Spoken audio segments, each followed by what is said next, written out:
Assalamualaikum warahmatullahi. Bismillahirrahmanirrahim. Alhamdulillahirabbil alamin. Nahmaduhu wa nasta'inuhu wa nastaghfiruh. Wa na'udzu billahi min shururi anfusina wa min sayyiati a'malina. May yahdihillahu fala mudilla lahu wa may yudlilhu fala hadiyalah. Asyhadu an la ilaha illallah wa asyhadu anna Muhammadan 'abduhu wa rasuluh. Allahumma salli ala Muhammad wa ala ali Muhammad kama sallaita ala Ibrahim wa ala ali Ibrahim wa barik ala Muhammad wa ala ali Muhammad kama barakta ala Ibrahim wa ala ali Ibrahim fil alamin innaka Hamidum Majid.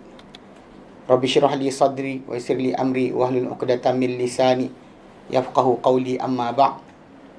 Alhamdulillah, kita bersyukur kepada Allah SWT dapat kita kumpul lagi. InsyaAllah hari ini menyambung kelas pengajian kita berkenaan dengan ringkasan Sahih Imam Muslim. Mana kita kata kita bincang itu, kita masuk dalam tajuk berkenaan dengan bab solat qasar dan kita bincang berkenaan dengan dari mana mula solat qasar.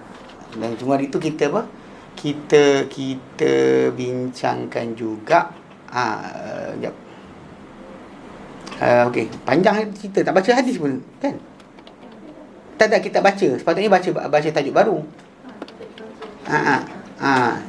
Dekat yang kisah solat di Mina, yang kisah yang kita cerita kisah. Itu sepatut masuk. Tapi ialah bincang apa benda entah itu. Bincang benda. Lain sekali tak baca kitab terus. Ni masalah kan. Kelas tak ada exam macam ni lah. Dia ada exam pula, student lari. Semuanya dilema. Buat macam ni dilema, tak ni dilema. Okay. Tapi cuma pasal tajuk yang kita bincang itu berkait dengan hadis yang kita baca. Bukanlah perbincangan kita panggil perbincangan kosong. Bukan bual kosong, bual politik ke, tak. Kita tengah bual berkenaan dengan tajuk penting. Itu berkaitan dengan tajuk yang kita bahaskan itu tentang hadis Nabi SAW yang sedang kita baca. Jadi hari itu last kali kita ambil itu sebenarnya babnya adalah bab yang ke-87. Sekejap kita share kat online. Okey. Sebenarnya dalam ikut numbering, yang ini dengan numbering satu lagi tu tak sama sikit, dia lain. So kadang saya baca numbering sini, numbering sana tak sama. Pasal dia ringkasan hadis tadi, kadang-kadang digabungkan nombor ni dengan nombor ni dia angkat satu hadis, satu riwayat yang sama. Jadi kadang numbering tu menyebabkan kita tak serupa dapat. Dalam kitab syarah dia lain, dalam kitab yang ringkasan yang dibuat ni lain. So, jadi ni sikit lah, kadang-kadang lari sikit. Even tajuk apa bab pun kadang lari. Sebab ikut sini dah 87 kan. Ikut pada kitab satu lagi 90. 90. Bab 90. Yang bab ke 90 ni. Yang kita ambil 87 sini, tapi dalam kitab tu lagi saya baca 90. Yalah, pasal ni semua pasal numbering ni kita kata tak ada masalah. Sebab kalau ikut numbering hadis kadang-kadang saya ingat dulu waktu kat Yaman, bila salah seorang syekh kami, dia bagi tahu tentang numbering. Dia kata hadis ni ada dalam Sahih Muslim, dalam kitab sekian-sekian. Dia kata nombor hadis tu adalah, dia sebut nombor hadis. Nombor hadis dia sebut nombor hadis, bagi tahu nombor hadis tu. Jadi kita ada kitab, kita orang hello. Assalamualaikum. Ya, ada kelas nanti nak collect. Okey, masuk. Okey, numbering tu dia bagi tahu. Dia cerita dia waktu dia bagi tahu tu numbering hadis tu sebab kisah kita orang belajar kitab Imam Syaukani. So dalam tajuk bab hudud dia ada sebut berkenaan dengan tajuk idrarul hudud bi syubhat. Tolaklah hudud tu apabila ada syubhat, ada kesamaran, hudud tak jalan. Kata lain, kalau kita potong tangan ke tak boleh potong. Sebat tak boleh sebat, rejam tak boleh rejam. Qisas tak boleh jadi. Dia tak boleh terlepas. Kisah dia sebab dalam kisah tersebut Sahih Muslim memang mula-mula tak jumpa. Sebab yang Imam Syaukani sebut hadis Sahih Muslim yang dia kata seorang lelaki yang kalimah dia majbuk tu maksud dia terpotong zakat. Zaman dulu kan dalam empire besar dunia ni kan, bila diorang raja-raja ni dia nak pembantu dalam istana, tapi dia tak nak lah nanti pembantu dia ngorat dia punya gundik dan sebagainya.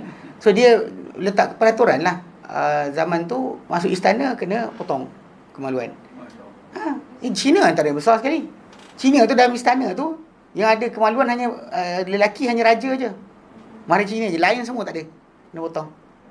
Tapi dia compensate balik dengan family itu akan ditanggung lah. Family orang tu akan ditanggung. Jadi kadang-kadang orang miskin kan, datang, dia serah lah. Asal keluarga dia hidup, dia tak ada zuriat pun tak apa. Jadi pada masyarakat Mesir pun ada macam tu, potong kemaluan. Para sahabat Nabi sendiri SAW pernah cadangkan diri untuk potong kemaluan, sebab rasakan bila ada kemaluan ni sibuk untuk hubungan seksual sebagainya, takut nanti melupakan dari Tuhan, dari Allah Ta'ala. Maka Nabi tak bagi. Diorang ada yang cadang macam tu, bercadang sedemikian, sebab tak nak terfikir kan, potong terus. Faham tak? Ni konsep yang pelik kan. Tapi benda ni pernah berlaku, para sahabat sendiri cadang pada Nabi tak bagi. Tapi nak ceritakan seorang lelaki ni, dia terpotong kemaluan. Tapi berlaku kisah sebab dia orang Mesir. Nabi punya hamba Maria, mak Ibrahim. Kan Nabi ada anak lelaki Ibrahim, last kali yang mati ketika di Madinah. Ibrahim tu, mak dia Maria adalah hamba, dia tak jadi isteri. Dia kekal sebagai hamba. Dia Ummu Ibrahim atau Ummu Walad, mak kepada anak kan. Yang hamba tak jadi bebas. Dia kekal macam tu, hamba. Sampai Nabi wafat dia masih kekal hamba. Tapi termerdeka lah automatik.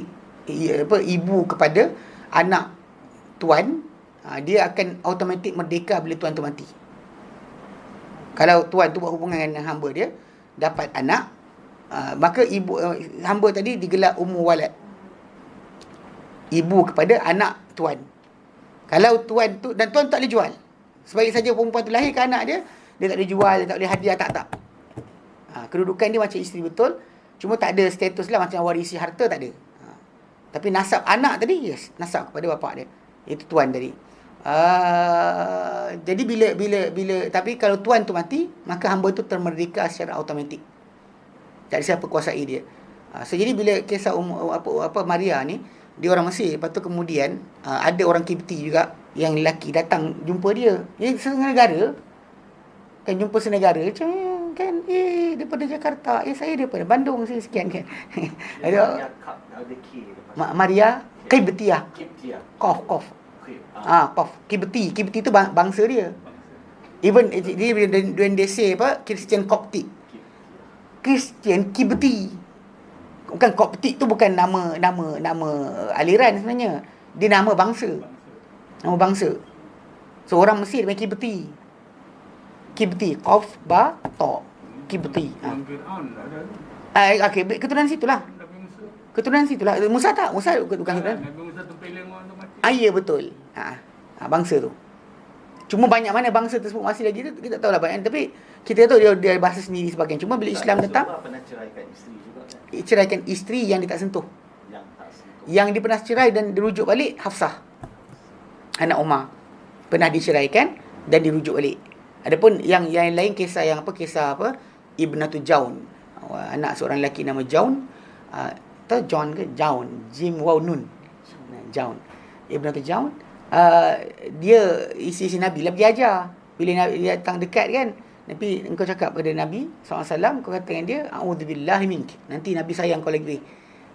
Actually dia adalah satu-satunya wanita yang dikahwini dara. Dia nikahkan dara dengan Nabi SAW selain Aisyah.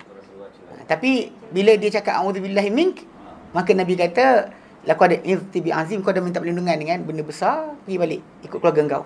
Orang ulama ambil dari hukum hadis sebut, cerai boleh berlaku dengan lafaz yang bentuk macam tu. Bukan lafaz aku ceraikan kau, balik aku tak nak muka kau, kau keluar dari rumah ni. Kalau niat cerai jatuh. Jadi kisah tu memang cerai lah, berlaku cerai tadi. A'udzubillahi minka. A'udzubillahi minka. Lindungan dengan Allah daripada engkau. Kan besar tu. Nabi pun kata kan, kau telah minta perlindungan dengan besar, dengan apa, dengan Maha Agung, kata pergi balik keluarga kau. Bukan benda tu, perempuan tu kan tak nak, diajar oleh isteri Nabi yang lain yang dengki dengan dia. Dia kata kalau kau cakap macam ni, nanti lagi Nabi sayang. Okey. Ini sifat perempuan, dia kata jangan sebut jahat. Sifat perempuan biasa. Normal tu. Itu normal. Kalau perempuan tak cemburu tu gila panggil. Faham kan. Kalau handphone rasa tiba-tiba kena lock kan. Apa macam ada cubaan buka tu, tahulah siapa. Kalau kan. Kata rasa jangan terasa. Kalau sekiranya suami kata keluar kepada rumah ni, maknanya Belum, kalau niat. Oh, dengan Sebab tu Nabi kata pergi balik ke keluarga engkau, ilhaqi bi ahlik, kan dia bawa keluarga dia bawa kepada Nabi dah. Nabi suruh bawa balik. Bila suruh balik tadi dengan niat cerai, jatuh cerai lah. Sebab tu cerai dia berlaku dua. Sama ada lafaz direct atau lafaz kiasan. Lafaz direct tak perlu persoalan dah. If seorang lelaki tu kata pada isteri, aku ceraikan kau, aku talak kau, I divorce you dan sebagainya. Kalimah tu kalimah yang soreh bukan aku nak. Baik ada kes baru ni, ada kes orang kontak saya, dia kata suami tu dia kata aku niat nak cerai kau, dia kata, atau aku nak cerai kau. Saya kata tak itu lagi. Nak belum lagi cakap, dia kena cakap lafaz yang direct. Contoh macam dia kata aku ceraikan kau. Lafaz jazam dia panggil, bukan lafaz gantung. Macam aku nak kahwinkan kau dengan anak aku. Nak kahwinkan tak boleh. Aku kahwinkan kau dengan anak aku. Ini tawaran dia. Macam saya nak beli barang ni lah. Bukan saya beli barang ni. Kita baru tanya, saya nak beli barang ni. Orang kata saya pun nak jual lah. Belum lagi jadi. Jadi dia lafaz yang macam tu, dia akan masalah complicated kalau kita datang dengan ada tergantung. Kalau tidak, jatuh. Adapun lafaz kiasan, lafaz yang bentuk macam bunyi macam itulah, halau balik, kau pergi balik, kau nak tengok muka kau. Kalau niat cerai, jatuh. Niat cerai, maka jatuh. Cuma ala kulli hal, jadi kisah apa yang Nabi SAW kata lafaz tu, dan jangan kata jahat, dia actually benda tu memang benda biasa. Dan Nabi tak sebut pun kata apa kufur ke, tak ada, dia tak kata. Itu biasa. Memang kita kata benda tu. Hatta isi Nabi SAW sampai dalam surah Ahzab, Allah Ta'ala pernah berikan pilihan untuk bercerai ataupun disuruh Allah Ta'ala tawar pada isteri-isteri dia. Ya ayuhan Nabi, qul li azwajika, kata pada isteri kau, in kuntunna turidul hayatad dunya wa zinataha, kalau kamu semua nak kehidupan dunia dan perhiasannya, fata'alil masjid, umat yang aku beri kamu saguati apa ni kamu nak, wa usarrihkunna sarahan jamila, aku lepas kau lepasan baik. Tapi kalau kau nak Allah dan Rasulnya, kan, maka kamu akan dapat ganjaran besar. Jadi tawaran tu Allah turunkan ayat Quran, so Nabi tawar pada isteri dia. Yang Nabi pernah sekali yang kita cerita kisah Umar datang pujuk Nabi, tengok Nabi dalam kemah, Nabi duduk luar. Ni memang dia sumpah tak nak sentuh bini selama sebulan. Dan dia berkemah di luar daripada rumah. Dan Umar datang nak jumpa hari pertama, tak dapat kan. Kali kedua dapat jumpa kan, Rasulullah baring atas tikar berbekas badan. Dan perbualan sebut Umar pujuk Nabi. Cara pujuk dia pertama sekali, dia kata pada Rasulullah SAW, dia kata, ya Rasulullah, dia kata, kita ni orang Mekah, dia kata. Orang Mekah. Kita dahulu isteri kita taklah kat suara langsung. Cakap putih-putih, hitam-hitam. Dan tak ada siapa melawan. Tapi bila kita pindah ke Madinah ni, orang Madinah ni isteri melawan. Jadi isteri kita jadi macam tu. Dia ketawa lah, dan kita senyum lah. Sebab kes dia jadi macam tu. Sebab Umar memang cakap itulah, dia marah isteri dia. Dia kata, kau melawan cakap aku. Dia kata, bukan aku seorang, Rasulullah punya isteri pun lawan cakap Rasulullah. Dia kata. Maksud dia, dari segi opos sebagai suami isteri, dia perhubungan lain. Bila orang contoh macam yang dekat Malaysia lah, bila kata Mufti Meng, Mufti Meng kan. Orang kat sana tak kisah pun Mufti Meng ada ke tidak. Kan? Macam asosiasi kan, kat luar negara, orang semua macam ustaz-ustaz. Kan nampak dia, kalau pergi Mekah kan, dia pergi tunai haji ke umrah kan, lintas, orang Bangladesh ke, orang India ke, orang mana, semua tak ambang dengan dia. Syah. Kan? Kat Malaysia je orang tak tahu dia. Orang Arab pun ni hormat dia. Kita kat Malaysia, dia kadang macam tu lah, dia luar jauh tu macam, dia dapat macam dia hilang. Lali. Speciality tu hilang. Tapi ala kulli hal benda tu dalam suami isteri tu jugalah. Kan Nabi pernah kata kan pada Aisyah, aku tahu bila kau redha dengan aku dan bila kau tak suka, kau marah dengan aku. Aisyah kata macam mana? Nabi kata kalau kau redha dengan aku, kau akan kata demi Tuhan Muhammad. Mana anything kau nak kuatkan kata-kata demi Tuhan Muhammad. Wa Rabbi Muhammadin, demi Tuhan Muhammad. Tapi bila kau marah aku, kau tak suka aku, kau akan kata demi Tuhan Ibrahim. Betul, Aisyah ketawa. Ya. Benda yang pelik lah. Jadi yang konsep macam tadi kan, Saudah pernah kena, dia pakai baju cantik, dia jerit, Dajjal datang, dia terjun masuk bawah kolong, habis kotor baju. Diorang saja sergah, tak nak bagi dia cantik depan Nabi. Isteri Nabi yang lain lah. Ya. So basically benda ni bukan satu keaiban, benda biasa. Lepas tu seorang lelaki dia kena faham, perempuan macam tu. Nak suruh perempuan tu jadi macam apa, kapten kapal tu, tak payah. Orang mengarut je. Kan? Nak jadi tegas ke apa kan, tak payah. Sebab basically itu keadaan sebenar. Realiti dia. Perempuan macam tu, dia perempuan. Laki cara laki. Sebab tu yang Nabi kata, apa, mereka diciptakan dari tulang rusuk. Kalau kamu keras meluruskan, dia akan patah. Dan kalau kamu biarkan dia bengkok, dia terus bengkok. Kan? Kadang bengkok tu cara macam mana? Kadang benda tak nampak sangat, simple je. Macam itu, macam keluar rumah kan, sibuk nak betul terus lurus tudung kan. Macam tudung macam mana kan, dia sibuk dengan orang luar tengok. Dia tak sibuk suami tengok. Ataupun contoh lain, macam bab bila suami suka nak bersedekah kan, dia tahu bagi apa tu, dia tanya soalan. Benda ni realiti lah. Saya dipesan oleh orang, dia kata kahwin nanti kalau kau banyak bagi barang ke apa, jangan cerita kat isteri, dia kata.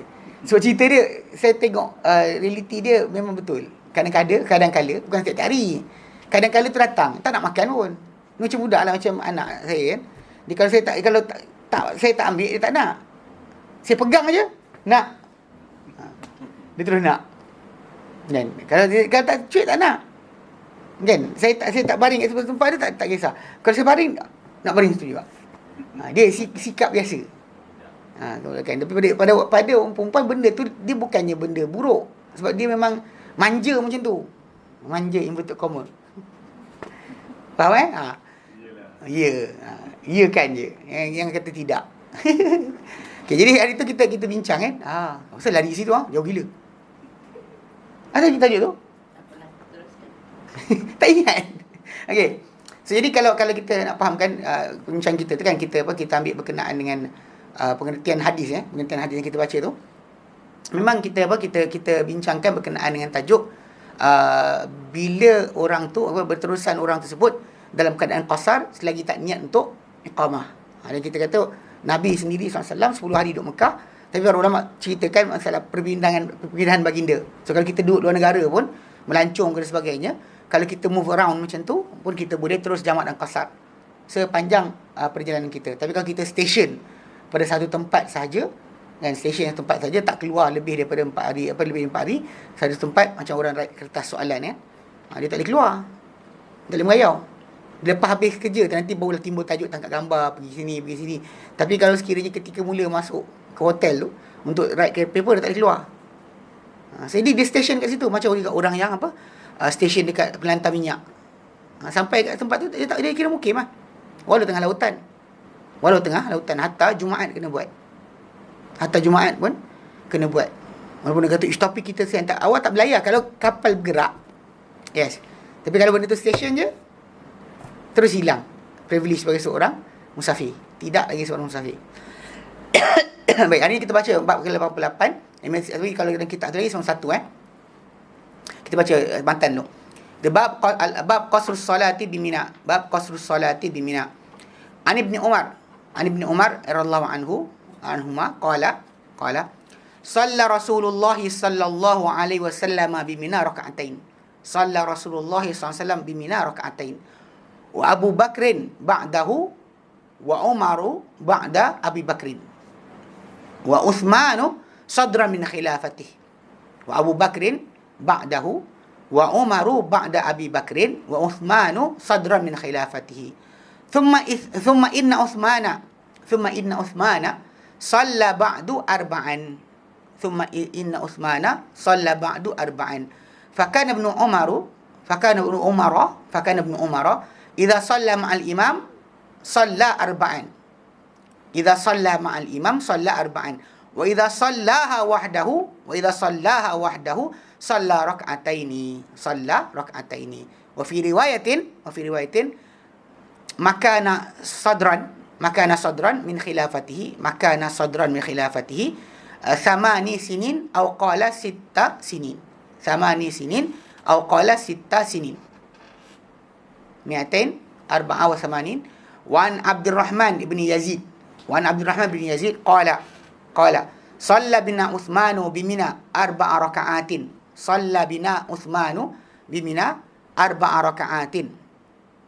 Faqila dhalika li Abdullah bin Mas'ud. Fastarja'a. Thumma qala Sallaitu ma'a Rasulillahi sallallahu alaihi wasallam bimina raka'ataini. Sallaitu ma'a Rasulillah sallallahu alaihi wasallam bimina raka'ataini. Wa sallaitu ma'a Abi Bakr Siddiq bimina raka'ataini. Wa sallaitu ma'a Abi Bakr Siddiq bimina raka'ataini. Wa sallaitu ma'a Umar bin Khattab. Wa sallaitu ma'a Umar ibni al-Khattabi bimina raka'ataini. Wa sallaitu ma'a Umar bin Khattabi bimina raka'ataini. Falaita hazzi min arba'i raka'atin wa raka'atani mutaqabbalatani. Falaita hazzi min arba'i raka'atin raka'atani mutaqabbalatani. Baik. Okey, bab 88 bab 91. Nombor hadis tadi. Cerita nombor hadis. Okey. Batal balik. Tadi nombor hadis kan. Bila Maria Kiptia tu dikatakan lelaki tu asyik jumpa dia sebab dia sebangsa. Jadi bila jumpa orang yang bercakap bahasa kita kan, so nak sembang jugalah. So bila start sembang tu, keluarlah kata-kata yang tak elok. Nabi SAW pada ketika itu terus perintahkan Ali bin Abi Talib untuk pancung lelaki tu. Banyak orang kata kan, mana boleh Nabi hukum tanpa bukti dan sebagainya. Tak, benda ni Nabi suruh Ali. Sebab benda ni syariat. Kita nak fahamkan lepas tu, Ali bin Abi Talib pergi. Dia pergi dekat lelaki tu, dia tengah berendam dalam kolam. Lepas tu Ali kata, Dawin dia adab ulur tangan kau aku. Ali tarik kan. Tarik ke atas, keluar daripada kolam air tu. Tengok tak ada kemaluan. Lepas tu Ali pun lepaskan dia. Lepas tu Nabi Ali jumpa Rasulullah SAW, dia kata, innahu majbub. Laisa lahu zakar. Dia lelaki yang terpotong. Dia majbub. Dengan kalimah mim, jim, ba, wa, ba. Jangan dia bagi nama anak. Majbub. Kan seronok bunyi Arab kan. Ini Arab ni, majbub. Majbub tu terpotong kemaluan. Jadi tak ada zakar. So tak boleh hukum lah. So Ali hadis tu jadi tajuk berkenaan dengan ditolak hudud dengan kekeliruan. So kalau dituduh dia buat bukan-bukan, dia tak ada kemaluan, dan macam mana? Maksudnya tak jadilah benda tu. Tuduhan ataupun rumus yang disebarkan tu bohong. Faham tak? Sebab kehormatan isteri Nabi ni lebih besar daripada orang lain atau hamba dia. Sebab tu kenapa Ali pergi datang nak pergi pancung, tapi oleh kerana tengok tak ada. Ketika kita belajar hadis ni, Syekh kami sebutlah hadis ni. Sebenarnya pentahqiq kitab, orang yang revise balik kitab tu, dia kata aku tak jumpa hadis ni. Lepas tu dalam kelas kami punya guru kata apa? Macam mana kau tak jumpa? Imam Syaukani hafal Bukhari Muslim. Sebenarnya dia kata ada tu ada, check balik, memang betul ada. So dia bagi nombor numbering hadis tu. Ketika sebut numbering hadis tu, dia sebut nombor hadis ikut hadis Sahih Muslim, nombor ikut Fuad Abdul Baqi. Salah seorang ulama Mesir, Fuad Abdul Baqi, dia letak numbering hadis Bukhari, hadis hadis Fathul Bari, dia letakkan numbering hadis. So numbering hadis dia antara yang dipakai international tapi lepas tu ada numbering hadis satu lagi yang berdasar kepada kan kita orientalis ada buat buku indeks kalimah-kalimah hadis. Orientalis ada 9 jilid buku tu. Orientalis buat mu'jam mufaharas al-alfazil hadis. Kamus ataupun berindeks bagi lafaz-lafaz hadis. Kalau tuan dia kata katabah, hadis mana dia katabah? Dia buat indeks. Dan benda tu akhirnya dicetak keluar. Tak ada ditimpan kat library je. Ada seorang orang Islam ni pergi masuk, buat keluar satu hadis satu muka. Dia keluar satu hadis satu muka. Sampai semua sekali 9 jilid. 9 volume. Tapi memang nama dia semua orang keseluruhan kaum Islam pun yang buat. Tapi dalam tu dia numbering yang itu dipanggil numbering international. Bila pasal kes kadang-kadang percetakan dan sebagainya, dia orang masih lagi ikut dengan sistem barat. Kita orang Islam kita ikut itu. Konten dalam perkara-perkara yang disebut dalam kitab tu. So kita tadi lah, betul. Nombor kata haji cari. Pasal dia sebenarnya memudahkan untuk orang akan datang di kalangan orientalis juga. Kalau nak kaji Islam, ni ada bahan dia. Academic book lah. It's academic, tapi tujuan dia orang bukannya untuk academic pun. Pasal in the end macam Goldziher, salah seorang pengkaji di kalangan orientalis ni kan, yang kaji Islam. Dia in the end dia cari ruang untuk rosakkan hadis. Dia cari ruang. Dia memang macam juga Muhammad Asad, Leopold Weiss nama dia. Yang orang kita kan dekat Malaysia macam IRF dan sebagainya, kumpulan liberal dekat Malaysia cuba ambil dia dalam translation bagi Quran lah, terjemahan Quran ataupun tafsir Quran, ambil dia. Muhammad Asad nama dia. Tapi dia ni dalam tulisan dia, para ulama dah check balik. Dia banyak benda dia pelik. Dia macam dalam Quran punya terjemahan yang dia buat, dia tak pakai Allah, dia pakai God. Islam pun tidak tu, Muhammad. Memanglah dia Islam, tapi dia ni asal orientalis. Masuk Islam. Macam Marmaduk Piktal yang buat terjemahan Quran tu. Itu semua bukan Islam asal. Diorang ada agenda. Yang siapa baca betul nampak lah. Siapa tak baca betul tak nampak. Macam itu macam apa? Life of Muhammad. Siapa? Martin Link kan? Martin Link. Orang Melayu kita ni yang pergi London, yang walk ni kan. Pergi sana, dia tak nak belajar Islam dengan orang Islam. Dia pergi belajar Islam tentang Muhammad daripada lelaki ni, Martin Link, Life of Muhammad.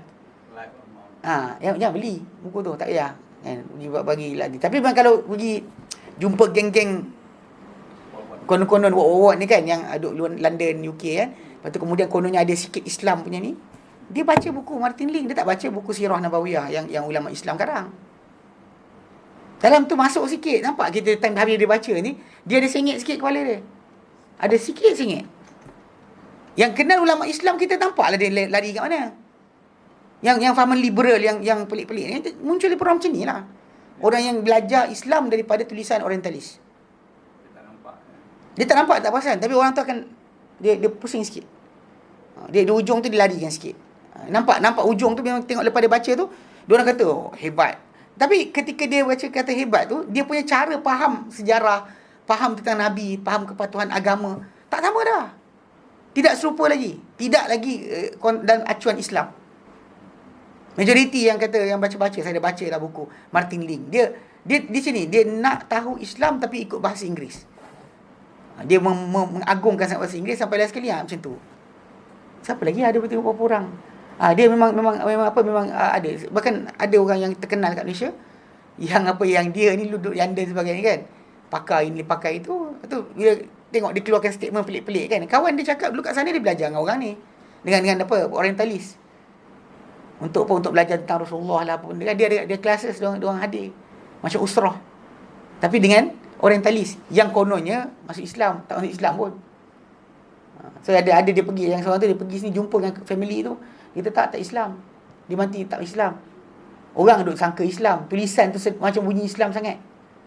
Dia cerita dia jaga sikit. Jadi macam apa Muhammad Asad kan. Ni terkenal di sisi orang-orang yang belajar English educated, buku dia tu Road to Mecca kan. Dia memang Islam, tapi masalahnya saya bagi kami yang belajar agama, kita ragui konten ataupun apa tulisan dia.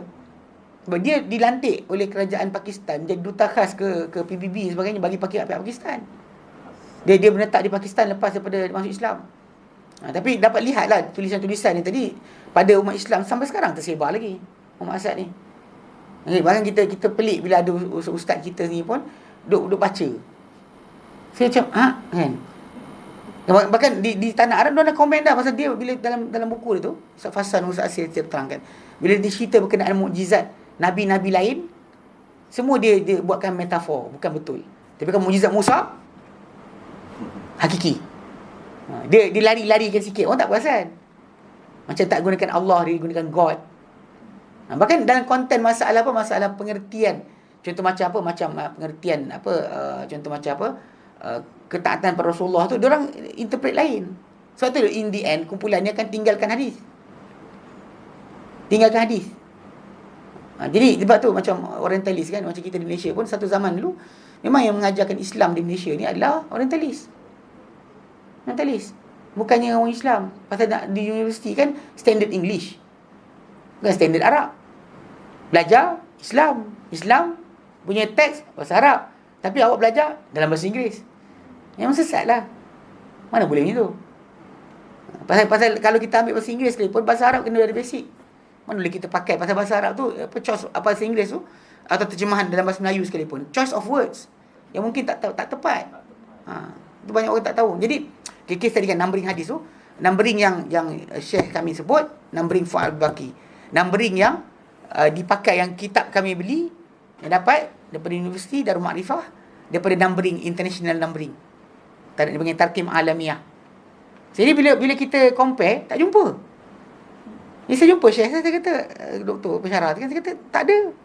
Aku cek tak ada. Nombor kau bagi. Dia kata, kau pakai kitab mana? Cetakan mana? Dia kata, ni cetakan ni tak boleh. Numbering ni tak sama macam numbering ni, dia kata. Numbering yang satu lagi ni, numbering yang yang aku sebut itu numbering Fa'ul Baki. Yang actually di sisi ulama Islam pakai nombor ni. Nombor hadis tu, nombor tu, saya tengok bawah ni kan. Contoh saya letak bawah ni. Kan nampak nombor ni kan? Ni. Nombor ni yang diorang paling sepakai ni nombor ikut bab atau ikut pada apa yang ulama Islam pakai. Dia tak pakai yang international numbering tu. Tapi setengah syarikat percetakan follow numbering yang tu. Tu je beza dia. So in the end jadi larilah sikit. Untuk cari tak jumpa. Benda tu ada. So macam Imam Syaukani, dia seorang yang hafal Bukhari Muslim. Sebab tu bila dia sebut ada tu, para ulama kata mesti ada. Cek balik. Imam Syaukani. Imam Syaukani, dia tahun 1000 lebih hijrah. Dengan kita dalam 300 tahun lebih kurang dah. Dia antara ulama Yaman.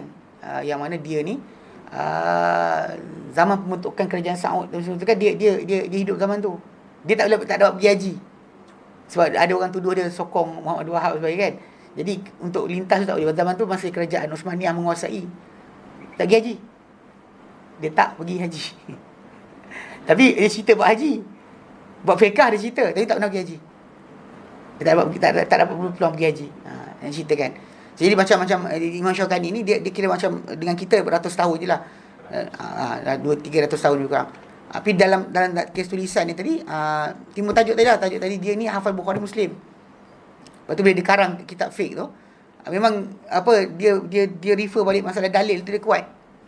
Cuma orang tajuk faham bila ulama-ulama dah kaji, dah memahami, dah menyampaikan hadis Bukhari dan Muslim, kenapa diorang mesti ada nada kitab diorang nak karang lagi ya?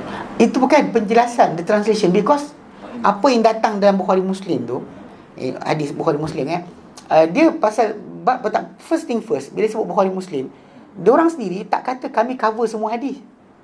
Kami pilih je. Aku hafal hadis banyak, tapi aku tulis dalam ni sebahagian je. Yang sahih yang aku tak tulis lagi banyak. Ya, Bukhari juga. Lepas tu ke setiap para ulama tadi yang karang, macam Imam Bukhari, dia tidak syarat, dia Bukhari Muslim dia syaratkan kesahihan. Dia syarat memang dia karang ni dia nak buat yang sahih aja. Berapa tahun Bukhari? Bukhari dia tahun 200 lebih hijrah. 200 lebih hijrah. Macam dia ujung hujung zaman Imam Syafi'i. Dia ni Imam Syafi'i 150. Cik Ibnu Katsir ni? Ibnu Katsir ni 700 lebih. Kemudian lagi. Tapi yang macam Imam Bukhari zaman penyalinan atau penulisan hadis. Maksudnya ketika tu dia pergi serata tempat dan dunia untuk kumpulkan hadis daripada orang Kufah. Tak mustahil lah dari segi realiti. Adalah apa nak cakap syariat yang mana Rasulullah cakap tu mungkinlah ada yang tak tercatat lah. Tak, itu silap juga. Sebab bila kita cakap macam tu kan, sebab apa? So ulama hadis ni kan, kita kena faham bahawa diorang memang bekerja ketika start daripada lepas zaman ulama fiqh. Mana Imam Ahmad bin Hanbal, Bukhari dia tak pasal Imam Ahmad bin Hanbal di ujung. Dia sempat dengan Imam Syafi'i. Okey. So jadi diorang ni yang kumpulan Imam Ahmad bin Hanbal, dia Bukhari anak murid dia.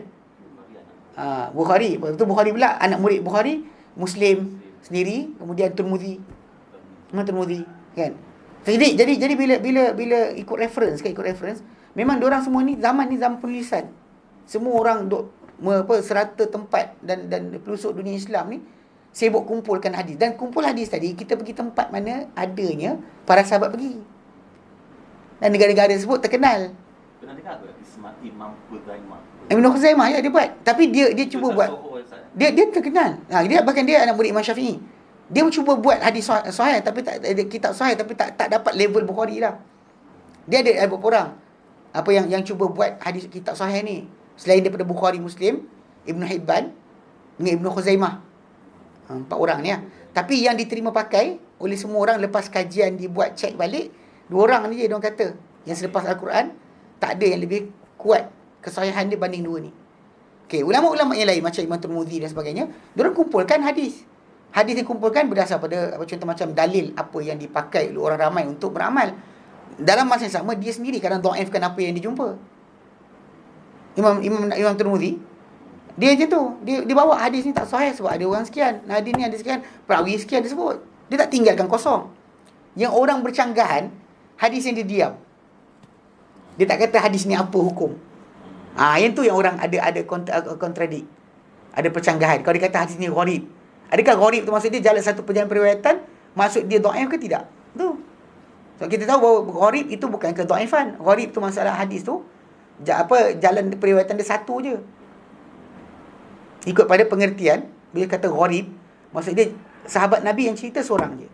Lepas tu tabi'in cerita pun seorang je. Tabi'in seorang je. Bila seorang, maka hadis sebagai gharib. Macam hadis innamal a'mal binniyat. Dalam konteks masalah ahli sunnah wal jamaah, kita tak ada masalah hadis tu seorang cerita ke, dua orang cerita ke, ramai cerita. Janji orang tu dipercayai kuat hafalan, daripada orang yang sama dipercayai kuat hafalan, daripada orang ketiga dipercayai kuat hafalan. Dia tak ada masalah orang tu ramai ke tidak. Sebab Nabi hantar orang mengajar Islam ke kampung-kampung, bukan sekaligus hantar 25 orang. Nabi hantar seorang je. Satu kampung seorang. Kalau anda kata dikatakan orang kebarangkalian tadi kan, dia timbul tajuk masalah tak boleh percayalah pula. Ajaran yang Nabi yang para sahabat yang Nabi hantar tu. Dan memang Nabi pula bila hantar para sahabat untuk tugasan, Nabi tak tengok masalah dia baik je. Sebab Nabi, contoh macam ketika Nabi SAW nak hantar rombongan ke mana-mana, Nabi lantik ketua. Tahu tak Nabi buat macam mana? Nabi tanya tentang hafalan Quran. Kau hafal surah apa? Lepas tu pernah jadi satu kes, ni kata tentang kelebihan surah Al-Baqarah. Nabi tanya-tanya sampai pada seorang lelaki tu, dia kata, kau hafal surah apa? Dia kata, aku hafal surah Al-Baqarah. Nabi kata, pergilah. Engkau surah Al-Baqarah? Dia kata, aku hafal surah Al-Baqarah. Nabi kata, kau pergilah. Engkau ketua mereka. Dekat situ apa kita faham? Orang tu yang jadi ketua tadi kena ingatan dia kuat juga. Kalau si lupa je masalah. Tadi bukan buat cakap macam ni. Mana ada? Mana ada? Jenuh kita nak ikut imam pemimpin sini. Yang nyanyuk ke sebagainya kan? Tak boleh. Dia cakap, bukan ke? Dia baik itu satu benda. Sebab tu kekuatan hafalan tu Nabi sendiri lantik untuk mengajar Quran. Bukan sebarangan orang. Para sahabat Nabi kata ambillah Quran daripada orang sekian kan. Bila kita cek balik orang-orang yang Nabi sebut nama tu, semua tu hafalan dia kuat. Genius. Zaid bin Thabit ke, Ubay bin Ka'ab ke, Muaz bin Jabal ke, yang Nabi sebut nama kan, Abu Darda ke, Ibn Mas'ud ke, yang Nabi sebut ni, nama mereka ni orang yang Nabi lantik. Bukan semua orang jadi guru Quran. Nabi tak lantik sebarangan orang. Maksud dia kat situ ada dua perkara. Bab baik satu benda, bab kuat hafalan pun benda yang kedua. Atau kecerdikan, kalau dia kata dia ni tak boleh faham macam ayat, tak boleh faham, tak boleh lah juga kan, baca-baca lupa. Awak baik tapi awak tak boleh jadi wakil saya. Nanti awak tak ingat saya kaji awak jawab apa. Itu basic dia. Sebab tu dua perkara tu jalan. Sebab tu masalah kekuatan hafalan tu bukan setakat kita, Nabi sendiri yang tunjukkan kaedah tersebut. Ketika pemilihan ketua tu untuk rombongan, Nabi tanya hafal surah apa. Nampak? Bila dia kata aqra'ukum li kitabillah, orang paling qari tu maksud dia paling banyak baca Quran, paling banyak hafal Quran. Paling qari. Maksud dia banyak baca Quran, dia banyak hafal Quran. Zaman tu bukan ada mashaf seketul macam zaman kita. Kalau orang tu banyak mengulang Quran, maksud dia hafalan banyak. Genius. Tu basic yang kena faham. Sebab tu kenapa kita kata dari sudut masalah hafalan dan sebagainya, memang para sahabat Nabi macam tu. Jadi masalah orang tu seorang tak timbul tajuk. Hanya golongan Mu'tazilah ke atau ahli kalam saja yang bincang. Dia kata kalau ada keluar possibility tu, mungkin ada tertinggal. Kita bercakap itu masalah sebab agama ni kan, yang Allah Ta'ala jamin pada Nabi SAW, kita faham Quran tu, Allah Ta'ala jamin 3 sudut. Allah Ta'ala jamin hafalan Nabi, bacaan Nabi dan pengertian atau penjelasan. Sebab bukan hanya teks. Allah Ta'ala sebut dalam surah Al-Qiyamah ayat 16 sampai 19. Dia kata la tuharrik bihi lisanaka lita'jala bih. Jangan kamu gerakkan lidah kau kan, hai Muhammad, untuk kau cepat dapat Quran. Sebab Nabi ada satu peringkat awal tu Nabi takut terlepas. So Jibril tak boleh baca, Nabi start kamik mulut follow.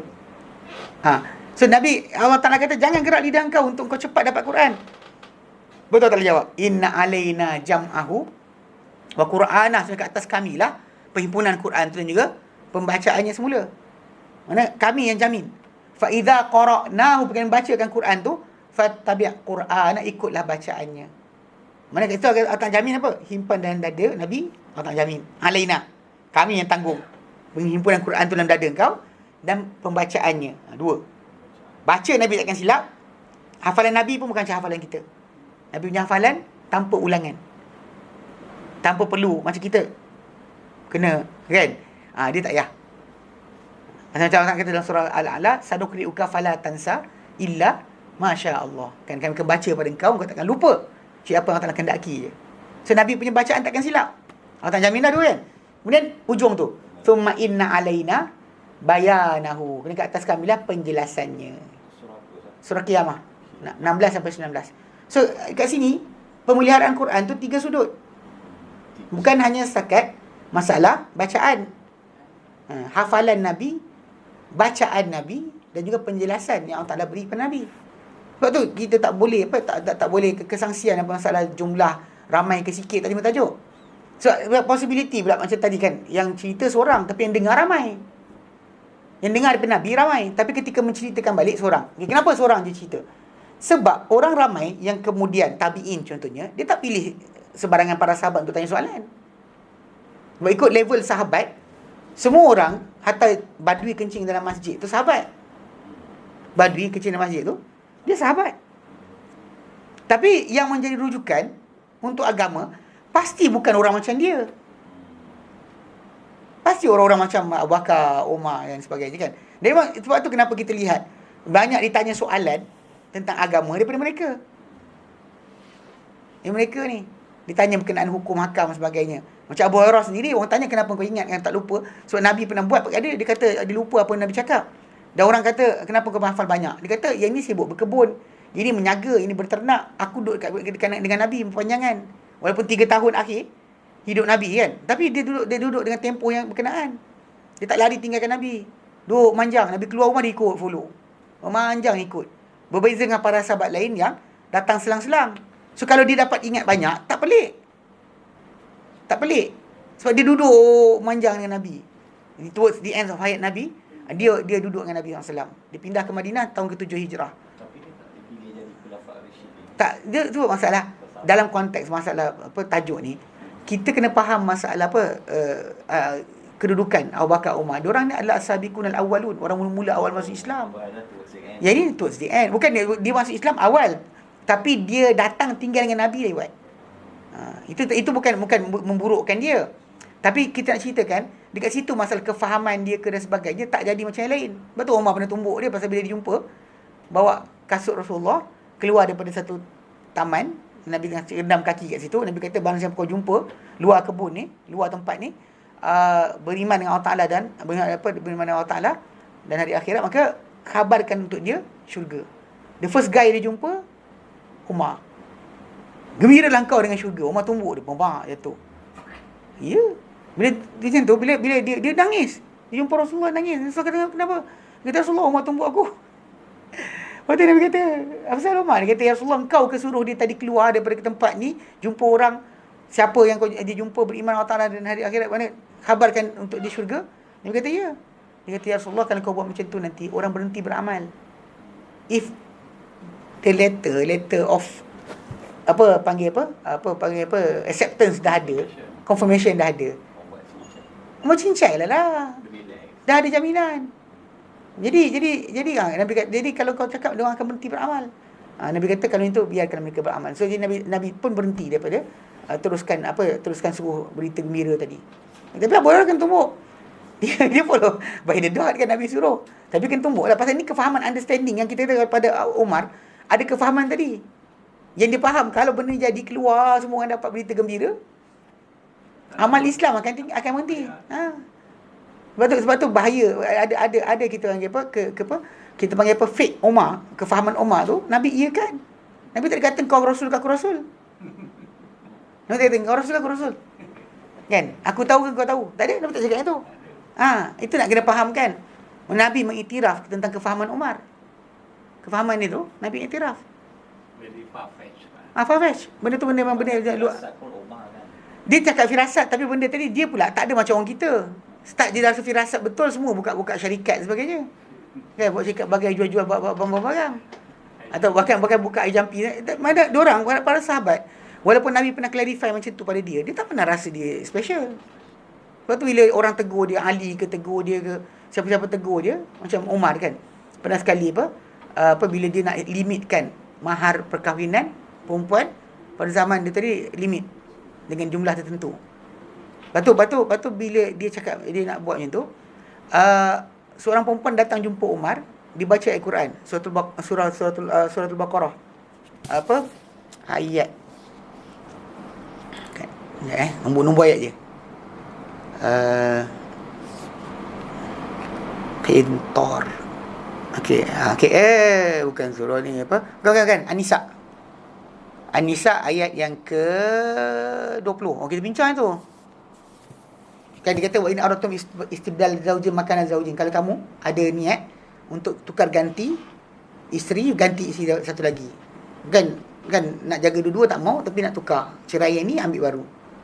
Okey. Dan sedangkan kamu telah berikan seorang isteri tu qintar, harta yang melimpah ruah, emas yang berpukal-pukal. Maka jangan kamu ambil apa benda kamu bagi pada dia sikit pun. Tak boleh. Lagi nak jadikan modal lah mahar baru kan, mahar untuk bini baru. Tak boleh kan. Dah bagi, dia bagi, bukan dalam bank. Bukan yang dia punya, bukan harta sepercarian, tak. Kan? Maksud dia dah bagi dia, maka jangan ambil. Okey. Jadi Umar cakap nak limitkan mahar. Perempuan tu baca ayat 20 surah Nisa ni, kata dengan dia, engkau nak limitkan mahar, sedangkan Allah Ta'ala kata, sedangkan kamu telah berikan isteri tu harta yang sangat banyak. Ni siapa engkau nak ni? Umar kata apa? Betul perempuan, salah Umar. Dia tak ada kata macam, kau siapa? Engkau sahabat Nabi yang awal. Tak ada cakap itu. Kita jangan. Seniority ya kan? Awak makan garam dulu ke saya makan garam dulu? Dia bosku. Dia tak basic macam tu, kan faham? So, masuk firasat tu, itu satu kalimah yang kita ni lah. Orang kita banyak ingatkan para sahabat Nabi ikut suara hati, tak ada. Mereka ikut suara hati. Banyak orang nakkan ilmu tu, ilmu firasat. Biar teka betul. Buat apa? Salah pun kalau kita hilang. Contoh macam tindakan kita tu merugikan. Kita dapat belajar. Salah makan, kita tahulah, tak boleh makan sekian. Kalau makan sekian jadi macam ni. Kalau sarapan pagi lambat jadi macam ni. Kita ada give and take dekat situ. Bukannya kita sentiasa perfect. Tak ada salah, kita manusia yang silap. Firasat ada ilmu firasat. Tak ada ilmu lah. Sebab di Indonesia, di Tokyo ni macam-macam firasat tu. Kalau firasat diorang ada, Belanda tak boleh masuk lah Indonesia. Kalau firasat tu betul daripada mula, Belanda tak boleh masuk. Takkan dapat dijajah. Tak adalah pula berlaku pada diorang gempa bumi, mati rakyat dan sebagainya. Kalau anda kata firasat tu semua tahu. Tapi mana ada. Allah Ta'ala beri pada manusia ni tahu apa yang tahu tadi dengan izin dia je, ikut kadar dia nak. Dan kadar dia nak tadi, kita kata kalau ikut binatang pun ada firasat. So kalau orang kata nak belajar firasat, saya kata air belajar. Binatang dah ada dah. Dan binatang dia ceritakan, kita tak nampak orang pun, tapi dia ada macam tiba-tiba dia ada alertness kan. Bahkan macam binatang boleh ada. Jadi buat apa nak ambil ilmu binatang? Kita ada ilmu manusia. Kan, orang manusia kadang sibuk dengan ilmu pelik-pelik ni kan. Dia punya tahap tadi baru macam binatang punya benda tu. Anjing, babi, kambing semua dapat. Kambing lari ketika nak gempa bumi kan, orang kata lari. Nak ketika dapat jadi kes apa? Kes yang tsunami tu, kambing lari atas bukit. Nah, tapi apa special dia kalau dia kata kita jadi macam kambing pun tak untung apa pun. Ikan melompat ke darat. Ikan melompat ke darat ke. Basically maksud dia ilmu macam tu tak perlu belajar. Ilmu yang nilai dia besar di sisi Allah Ta'ala untuk kita adalah ilmu belajar. Ilmu yang kita datang kelas kan, ustaz bagi tahu, lepas tu kelekuk kena kepala kita, lepas tu besok sekian, lepas tu kita datang kelas hafal tak ingat dalam kelas. Itu macam tu, itulah ilmu betul. Tu Nabi kata man kharaja kan fi talabil ilmi, siapa keluar untuk mencari ilmu, keluar, dia kan duduk diam tunggu. Dan firasat tak keluar, duduk diam je. Ataupun Nabi kata man salaka tariqan, macam menyusuri satu jalan, yaltamisu fi ilman, yang dapat dia dapatkan ilmu. Allah Ta'ala mudahkan dia satu jalan ke syurga. Dia kena keluar. Dia kena keluar, datang kelas dan sebagainya. Benda apa kita panggil apa? Malaikat datang doakan. Bukanlah nak kata orang yang nak ikut online tak dapat baik langsung. Dia beza kan? Beza orang yang struggle datang dengan orang yang duk lepak kan, makan koci kat rumah sambil dengar ceramah. Tak sama. Diorang pun dah tengok ni apa pasal Ustaz Fadli. Dan ini kita belajar kan. Dia satu benda saya ingat, ada sekali satu tempat saya mengajar. Dia akak tu tak puas hati. Saya tak nak, dia kata macam ni, Ustaz jawab macam ni. Saya kata, Kak, saya ngajar ni bukan untuk bagi agak redha. Bukan untuk keredaan akak. Mana apa saya sampaikan, bukan mesti comply dengan apa akak nak. Banyak orang macam tu, dia suruh datang kelas, bila ustaz tu cerita serupa macam dia nak. Bila ustaz tak cerita macam dia nak, dia belah. Kan ustaz ni semua tak boleh. Ini aku suka ustaz yang boleh semua. Dia pergi ustaz yang dia boleh semua, itu masalah dia. Tu sampai berapa tahun pun macam tu juga perangai. Berpuluh-puluh tahun macam tu juga perangai. Yang datang belajar apa ilmu-ilmu pelik-pelik apa ilmu lah qalbu salim lah apa benda kan, aurat masih tak tutup. Macam mana? Itu tengok tangan ni. Masa dia aurat masih tak tutup. Pelik kan? Awak datang kelas masa dia patut ada perubahan lah. Ni macam datang kelas macam tu juga perangai. Masalah lah. Maksud dia tak ada ni. Pasal kita duk asyik cari guru yang dia cakap tu kena dengan hati kita. Kalau dia cakap tu tak kena dengan hati kita, maksud dia tak ada tu. Maknanya agama awak hati awak ke? Agama tu apa hati awak suka? Tak ada. Betul Nabi kata dalam hadis yang sebelum kata apa? Man ata'ani dakhala jannah wa man asani faqad aba. Siapa mentaati aku, kan Nabi kata dialah orang yang dah akan masuk syurga. Barang siapa menderhakai aku faqad aba. Pasal Nabi kata dalam hadis, dia kata semua umatku akan masuk syurga kecuali siapa yang enggan. Barang kata siapa yang enggan? Nabi kata barang siapa taati pada aku. Kadang-kadang bila kita bawa hadis-hadis Nabi tadi untuk kita comply dengan hadis tadi, jadikan diri kita selari dengan hadis tersebut. Bukan kita nak hadis ikut kita baca hadis yang seronok je. Hadis bab apa? Amal sikit, pahala banyak. Amal yang tak adalah tak susah dah. Kita dah tua kan, nak cepat-cepat je masuk syurga. Mana ada macam tu? Yang best je. Yang tak bukan best, yang kita seronok. Yang mana kita kena ada effort, kena buat keluar duit ke apa kan? Kan bertentangan dengan kita punya kehendak, tak nak dah. Ustaz tu kata boleh pergi melancong tanpa mahram. Dia sengih, ustaz ni bagus. Ustaz ni kata tak boleh. Dia pun start. I tak boleh ustaz ni, payah. So konsep tu kena jaga-jaga sikit lah. Dari segi asas tu. Allah nak. Okay, baik. Jadi bab qasar di Mina. Bab al-qasru bil Mina. Sekejap. Ni diorang ni. Ada soalan ke apa? Soalan. Assalamualaikum Ustaz. Orang forward text selawat pada hari Jumaat dosa diampuni 10 tahun. Tak sahih. Tidak sahih. Semua hadis-hadis yang datang berkenaan dengan nilai jumlah tertentu bagi nombor selawat berapa kali untuk dapat pahala sekian banyak, semua tak sahih. Ataupun pasal yang Nabi beri dalam konteks selawat, semua hadis yang sahih datang bersama Nabi, dekat dengan Nabi hari kiamat. Allah Ta'ala selawat balik kat atas kita. Kita selawat, Allah Ta'ala selawat dari kita. Diampunkan dosa sebagainya. Ada. Yang lain tu pelik-pelik bukan tak ada. Tapi digalakkan solat banyak-banyak pada hari Jumaat. Ya, itu Nabi sebut. Nabi sebut sendiri. Itu sahih. Nabi sebut, Nabi kata banyakkanlah selawat ke atasku. Tak ada bilangan tentu. Bahkan tak ada lafaz pula. Yang separuh orang kita ni kan dia selawat bunyi khas. Selawat syifa lah, selawat tafrijiyah, nariyah, selawat tibil qulub lah, selawat macam-macam selawat ada. Yang mana selawat-selawat tu rekaan. Yang peliknya boleh kita tanya, yang rekaan ni powernya. Power. Soalan, ni Nabi punya power apa? Yang kita ada Nabi ajar, tapi tak dapat power macam tu. Ini kalau selawat ni musuh tak masuk negeri. Uish. Kan? Kalau patut jatuh kan, kerajaan tak jatuh. Ini kadang-kadang geng-geng ni kan, geng-geng apa? Sesat ni, dia dapat tertangkap lah pemimpin-pemimpin negara yang ngok-ngek kan. Yang tak fikir panjang, nak kekal kuasa, pergi buat selawat lah, buat apa badriyah lah, nariyah, tafrijiyah lah, semua buat. Lepas tu tengok tersungkur semua sekali. Tak nak jadikan. Benda tak usah buat. Sedang agama ni sebenarnya agama ni mudah. Tak ada comply dia kita kena suruh completekan satu benda sekian baru dapat tas sekian dapat kekal negara, tak ada. Dan bila naik pula negara pula pemimpin, naik dan turun tadi Allah naikkan, yang jatuh Allah jatuhkan. Nak kata pasal kebaikan tak semestinya. Umar Abdul Aziz kan rahimahullah kan, dia seorang yang digelar pemimpin yang sangat adil. Zaman dia harta melimpah ruah, kekayaan Islam. Sampaikan duit tak tahu nak buat apa, gunakan untuk kahwinkan orang-orang bujang. Nak bagi orang miskin tak ada dah. Sebab semua dah sampai pada haknya. Jadi orang tak ada rasa nak ambil lagi, kan? Lalu gunakan duit tadi cari orang kahwinkan. Tapi kita ada soalan, berapa lama dia merintah? Dia adil, pemimpin sangat adil. 2 tahun je. 2 tahun je sebenarnya. Tak ada panggil 5 tahun, tak ada. 2 tahun je. 2 tahun saja. So kalau kita pegang kes ayat, kalau kita betul Allah Ta'ala menangkan, nak pakai kat mana?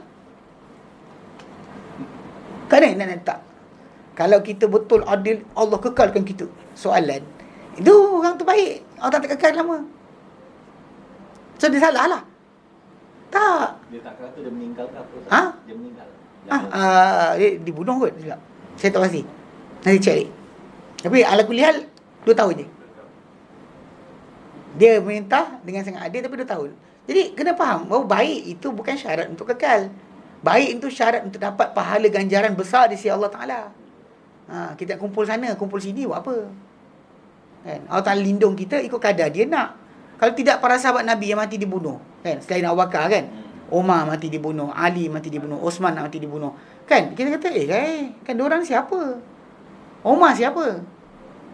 Kita ada ayat, amal-amal takkan mati kena bunuh. Pelik lah, kan? Dia kata macam tadi selawat, kan? Nabi punya tak ada power, dia punya ada power. Takkan kot. Nabi punya rendah daripada Tok Guru tu aja. Tok Guru tu punya selawat syifa gini, duduk. Nabi punya tak cerita pun berkenaan jadi macam tu. Tak ada sembuh penyakit, tak ada sekian, tak ada sekian. Yang dia punya, sembuh penyakit, musuh tak datang, pahala bukan ganda. Tak pelik ke? Kadang-kadang benda macam simple je. Kadang-kadang kita macam itulah pelik sikit. Banyak orang suka benda bukan daripada yang betul. Yang betul tu ada, tak nak tengok. Yang bukan tu lah sibuk dia nak dapatkan. Okay? Saya kata, tadi daripada Abdullah bin Umar radhiyallahu anhuma qala, beliau berkata, sallallahu wasallam bi Mina rakaatain. Telah solat Rasulullah SAW di Mina sebanyak 2 rakaat. Ini ketika musim haji tu, Nabi SAW datang tunaikan haji, pasal Mina ni hanya berlaku di dalam haji. Umrah tak ada Mina, lintas je, tengok kemah-kemah kosong.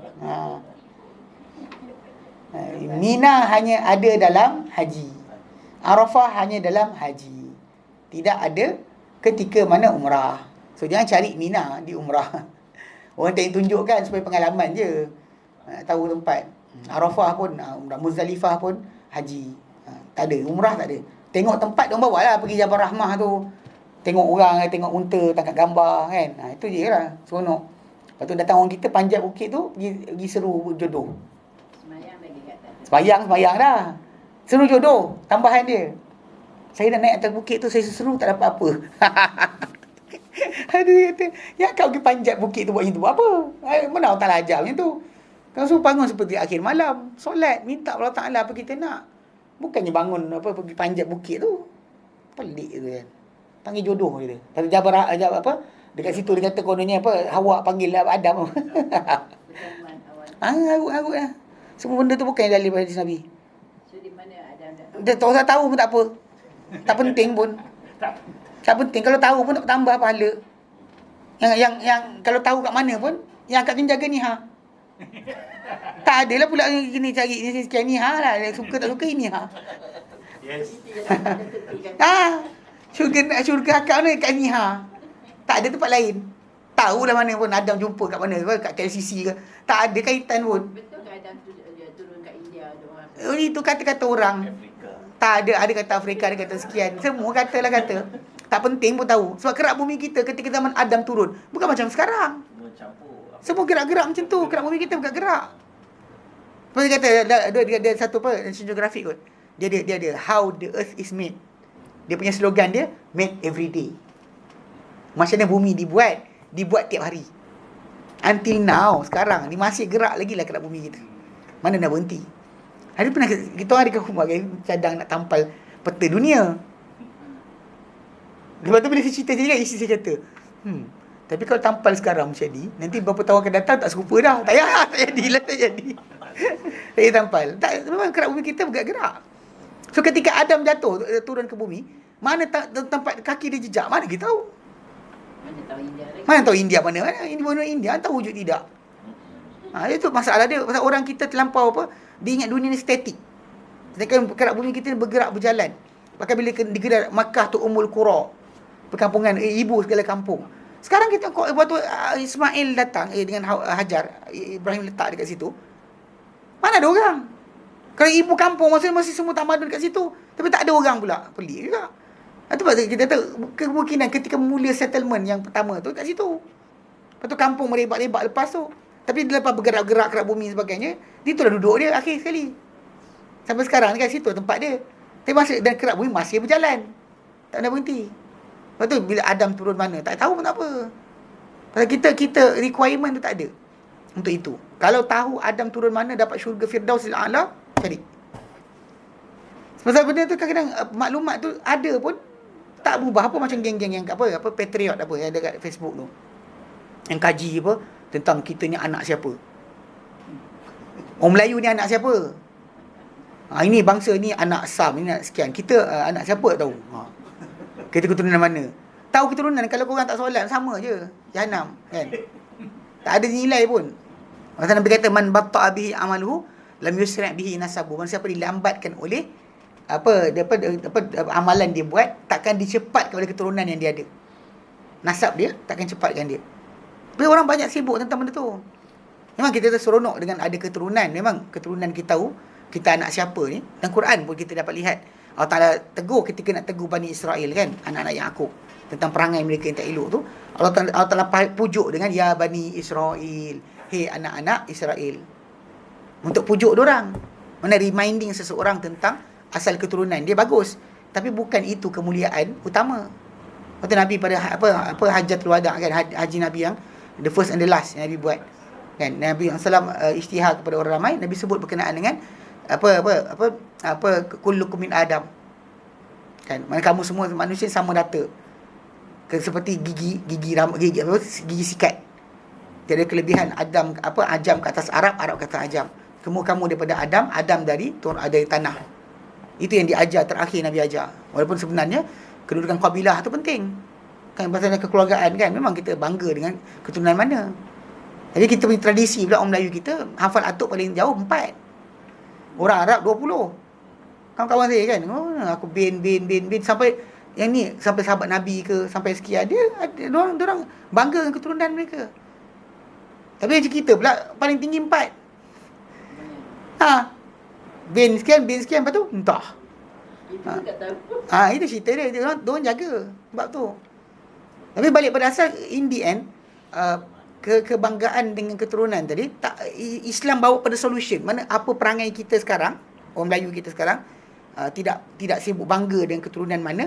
Itulah kesimpulan ataupun keputusan bagi apa Islam bawa. Kenapa? In the end, tajuk dia adalah takwa. Tak guna awak keturunan siapa kalau tak ada takwa. Sibuk nak kaji kan. Jadi kadang-kadang kaji-kajian tu kira apa, Adam turun gunung Jerai, diorang buat research tu. Research diorang buat. Lepas tu datang ustaz pergi nukilkan pula Adam turun gunung Jerai. Kan? Ini kisah benar ni. Pasal benda macam tu bila tanya kat mana kan. Jadi macam-macam kes apa Mina hanya berlaku ketika haji. Itu hari yang di mana Nabi SAW akan hadir ke Mina. Kalau kita ikut tertib haji Nabi buat Nabi sampai ke Mina dari Mekah pada hari ke-8. Nabi duduk situ bermalam. Mabit di Mina, bermalam di Mina. Sebelum besok pagi 9 tu bergerak ke Arafah. Mana subuh Nabi solat di Mina pada hari 8. 9 Nabi bergerak pergi pagi tu, lepas subuh Nabi gerak ke Arafah. Sampai di Arafah, Nabi duduk di Arafah sampai maghrib. 9 Zulhijjah tu sampai maghrib. Tak bermalam lah, bermabit aja. Mabit tu malam lah. Tak bermabit. Mabit tu bermalam, maksudnya bermalam. Mabit bata yabitu baitan maksud dia bermalam. Cuma setakat berada je kata. Berada yang berada ni, kita kata kalau orang tu buat berada saja sampai separuh malam ke apa, dia bergerak lari, saya kata orang ni haji perempuan. Dia bukan haji dia tak sah. Pasal yang penting tu Arafah tu. Movement Nabi yang lain-lain, macam Nabi SAW pada pagi ni buat apa, malam di Muzdalifah kan, lepas tu besok pagi baru gerak ke Mina pada hari ke-10 pagi tu kan. Benda tu untuk lelaki. Untuk perempuan, Nabi suruh gerak dulu. Banyak dah hadis Nabi bergerak dulu, suruh orang gerak dulu. Macam Nabi kita di Muzdalifah kan. Perempuan dengan orang tukang buat air, orang tua jalan dulu. Nabi besok pagi lepas solat subuh baru gerak pergi ke Mina untuk melontar pagi raya tu kan. Melontar menyembelih bercukur tu, Nabi gerak daripada Muzdalifah pagi tu. Ustaz ni tadi macam mana daripada Arafah dan mabit tu? Okey ingat. Arafah tak ada mabit. Arafah kita duduk siang hari tu. Okey, cerita gini. Okey, bila kita sebut tadi kan, okey, ini movement start haji yang kalau Nabi masuk Mekah 4 Zulhijjah. Nabi masuk Mekah 4 Zulhijjah. Kemudian Nabi tinggal di Mekah 4, 5, 6, 7, 8 pagi lepas subuh Nabi gerak pergi ke Mina. Nabi set up kemah di situ. Sebab nanti lepas balik Arafah nanti kat sinilah kita nak bermalam. So set up. So Nabi bermalam di Mina. Orang kita Malaysia biasa tak buat. Dia terus pergi Arafah. Okay. Kalau orang terkata masalah rukun haji tak kisah, tak ada masalah tu.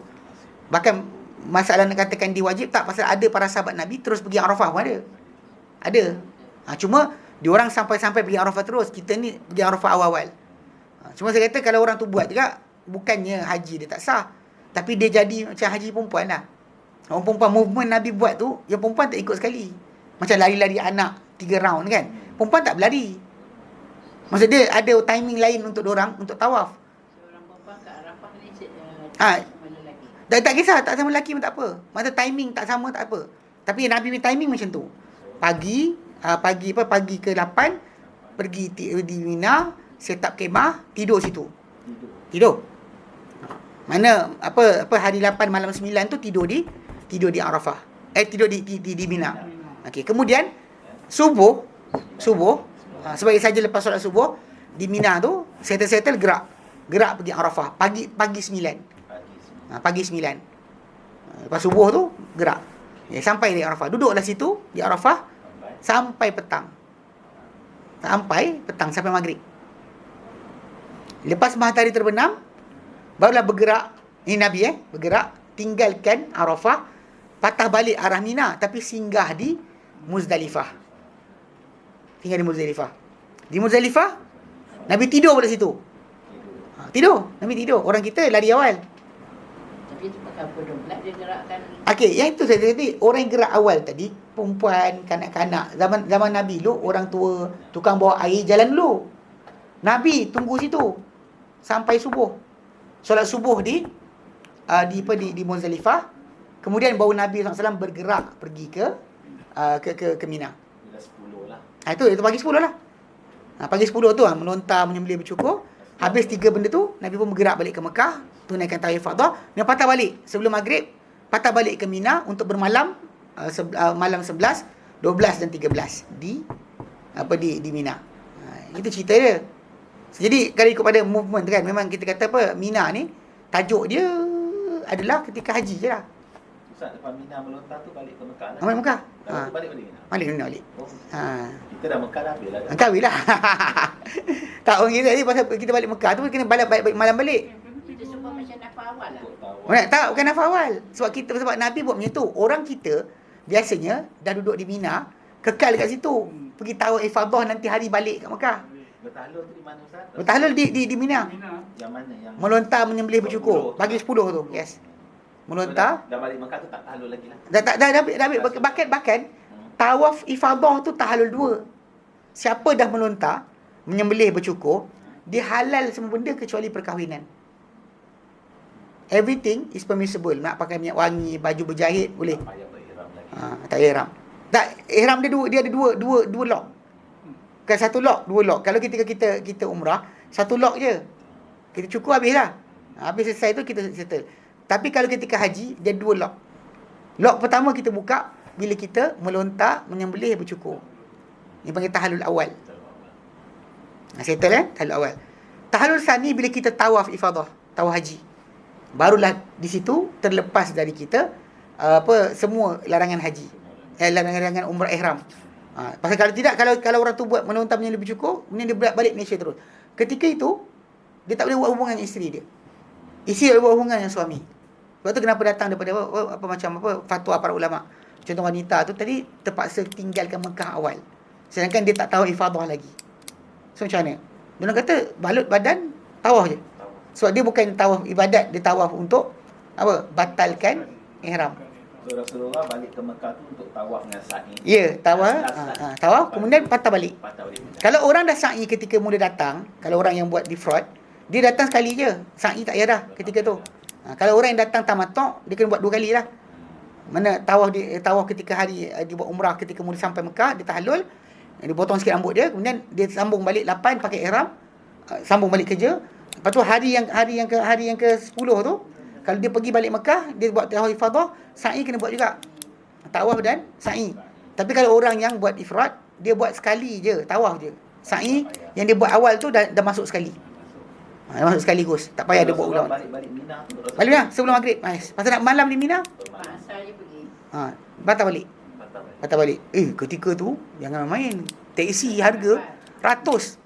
Nak dapat pun susah. Mana banyak ratus. Masa kami susah. Susah. Dan kali saya segi Jangan kaki tu. kaki daripada Mina ke Mekah. Sikit je 6.5 kilo je. Tak tahu lagi. Memanglah. Jalan kaki tu dari Mina tu. Dari Mina ke Mekah. Jalan kaki kan. Kalau orang kita kan tunggu bas, tak sampai, lambat. Bas jam. Berapa lama Ustaz ni? 6 jam. 6.5 kilo setakatnya. Saya buat tu 45 minit je. 1 jam lah. 45 minit, tak sampai sejam pun. Relax kan. Tapi tu pergerakan ni semua pagi. Actually kalau pergi hari tu, tak ramai sebenarnya. Tak apa. Tapi jangan naik atas. Atas kalau tahu di atas besar sangat. Satu kali pusing 15 minit. Satu 7 kali pusing sejam lebih tak tahan. Terpaksa. Tapi tak apalah. Tapi nak fahamkan, okey. So Mina ni hanya ada ketika haji. Hari ke-8 kita malam sana. Lepas tu kemudian ketika mana 11, 12, 13. Malam 11, malam 12, 13 kita duduk sana sampai nafas tani lah. Okey. Orang kita berebut nak tinggal nafas awal. Sorry Ustaz. Kadang-kadang jawab orang tabur haji lah. Sorry Ustaz nak ganggu sikit. Saya tak ingat lah masa saya pada saat ada masa dah melontar tu, mula-mula saya ingat pakai ihram. Lepas tu ada yang kita melontar tu dah tak ihram lagi tu. Itu 3 hari tu, pasal 3 hari kita duduk dekat Mina tu. Every lepas daripada Zohor, tapi orang kita Malaysia lepas subuh buat. Lepas Zohor hari kan kita dah balik daripada ke Mina bermalam. Besok pagi lepas solat subuh, Zohor tu kita kena pergi balik ke jamrah, lontar 3 jamrah. Lepas tu dah habis lah kan. Hari pertama tak ada ihram, tak pakai dah. Dah tak pakai tu. Kita melontar dan pada hari ke-10 kita hanya lontar 1 jamrah je, Aqabah. Tapi 11, 12, 13 kalau kita tunggu sampai 3 hari lah, kita melontar 3 tempat tadi. Lepas tu batu tu 7 kan, 7 kali lah. Untuk 3 hari. 3 kali 3. Tu dia bagi kadang siap-siap dah bungkus. Dah siap. Bungkus lah. Ambil dekat Muzdalifah collect. Yelah, di Muzdalifah pun kolek-kolek lah untuk sehari kan. Tak nak bagi besar-besar sangat. Dia kadang bukan apa. Dia kadang kecil sangat pun. Tapi sebenarnya kecil je. Halus je, syarat je. Lepas tu kadang orang yang melampau baling-baling tu siap. Dia kata, syaitan kau. Anak haram. Baling setan. Selipar pun. Ya. Paling payung tu gila dia panggil. Sebab tu melampau. La taghlu fi dinikum, yang kamu melampau pada agama kamu. Itu yang tak dilarang. Betul lah, patutlah tak semestinya masa melontar dalam ihram. Tak, yang kita pakai ihram tu ketika first one lah, hari ke-10. 11, 12, 13 dan hari ke-10 tu melontar tu pada waktu duha. Nanti sampai waktu duha. Okey. Tapi yang orang Melayu kita, saya ulang balik, kerana kesempitan. Saya ingat zaman yang tak ada bertingkat. Saya boleh bayangkan kenapa orang mati. Sempatlah. Tak mana bertingkat. Zaman tu memang berimpit-impit orang. Cerita dia ketika tu sekarang ni pun tanpa bertingkat, dengan bertingkat. tanpa bertingkat kan. Dengan bertingkat pun orang bersesak. Bayangkan ketika satu tempat tumpuan. Tapi saya tak lama sebenarnya. Macam mana? Tahun 85 saya pergi. Tak, bayangkan kalau benda tak bertingkat sekarang ni. Dengan jumlah manusia yang pergi datang ramai kan. Mati. Boleh mati. Tapi pergi malam. Memang kena mati, kena pijak tu biasa. Bila orang tunai haji, tahun-tahun dulu kan, sebelum ada tingkat-tingkat, mati kena pijak ni biasa kan. Jatuh-jatuh letih, jatuh pijak. Zaman sekarang ni pingsan sendiri je.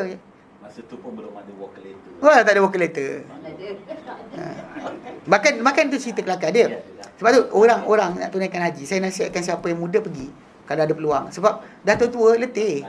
Sebab daripada kemah Malaysia tu pergi ke tempat melontar, sebenarnya lintas Tarawang tu kan, sebenarnya pergi tu 5, balik tu 5. Dia tulis 3 kilo kat depan masuk kan, sampai tepi tebing tu je bukit tu, kemudian masuk dekat pelantar tempat melontar tu, tambah lagi, patah balik, pusing balik semula, tambah lagi.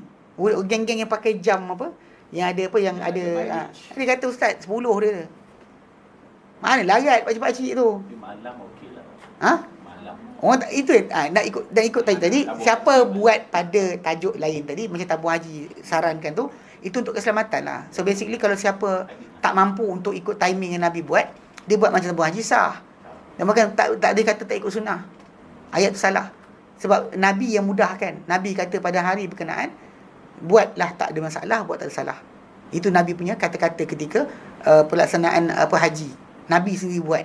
Nabi tertib dia. Tapi masalah bila kalau semua orang panjat Jabal Rahmah, mampuslah. Semua orang bertumpu kat situ kan. Saya tengok, saya perasan tau, betul Jabal Rahmah okay. Daripada Masjid Namirah, kemah Malaysia ni 7 kilo tau. 7 kilo.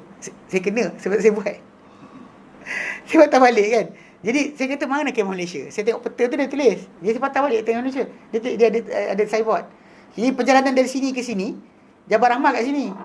Jadi kita lintas, nampak manusia penuh. Penuh dekat bukit tu. Bayangkan manusia punya kawasan lain lagi banyak. Kalau semua panjat kat situ, mati kena pijak lah orang. Sebab tu Nabi kata, aku wukuf di sini. Semua kawasan Arafah ni mawkif.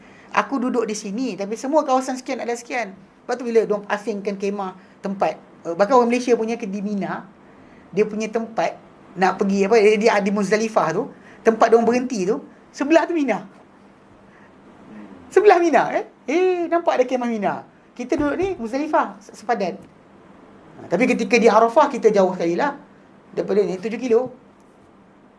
7 kilo. Ni sini. Nampaklah orang kumpul kat Jabal Rahmah sini. Masjid Namirah sini, kita punya kemah sini. Memang kita kata orang kita kalau tak fikirkan benda, nak fikir, ada orang nak pergi, tak dengar tahu haji kata jangan. Dia tak tahu 5 kilo ni. Lintas ni 5 kilo. Tak larat nanti, percaya tak? Sebab tu untuk puasa Arafah untuk orang haji tak ada. Untuk orang yang bukan tunai haji, digalakkanlah puasa. So Mina, kita bilang boleh Mina pada kisah yang Ibn Umar sebut ni, dia kata sallallahu alaihi wasallam bi Mina rakaatain. Mina pada ni adalah yang tadi lah. Timing yang 8 tu, kemudian timing yang ketika Nabi 11, 12, 13. Itu hari-hari dia.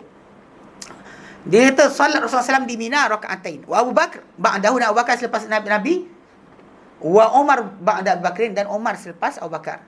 Wa Uthmanu, dan Uthman sadran min khilafatihi, pada awal khilafah dia. Thumma, kemudian inna Uthmana, bahawa Uthman salla ba'du arba'an. Salat lepas dari itu 4 rakaat. Dia jadi solat penuh 4. Yang orang Malaysia kita ketika di Arafah buat, ketika di Mina langgar.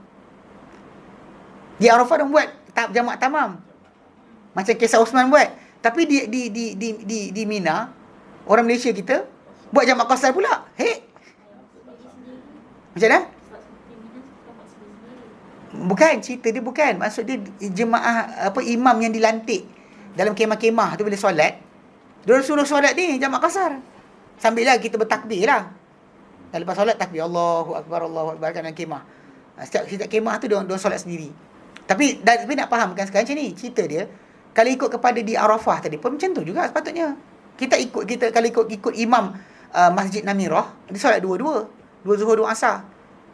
2 zuhur 2 asar. Tunggu di Mina, di Arafah kan. Di Masjid Namirah tu sampailah petang sampai maghrib. Solat maghrib dan isyak di Muzdalifah. Itu yang cara Nabi. Cuma kalau orang kita kan dah bergerak awal. Okay. Ala kulihat tak ada masalah tu, tapi nak fahamkan solat yang orang Malaysia kita buat di Arafah yang 244 tu sebenarnya ikutkan itu pun Osman buat sebenarnya sepanjang. Osman semua dia solat 4. Satu peringkat dia daripada kehidupan dia jadi khalifah. Osman take over khilafah tahun apa? 23. Sebab Umar mati 23. Umar mati 23. Osman mati tahun 35. Berapa tahun? 35 atau 23 apa? Osman paling panjang lah. Di antara khilafah-khalifah, Umar 10, Abu Bakar 2, Ali dalam 5 tahun. 4 tahun 6 bulan. Osman sendiri dia 12 tahun tu. Jadi dia kata kat sini Dia kata dia solat di awal pemerintahan dia 2, tapi lepas tu 4.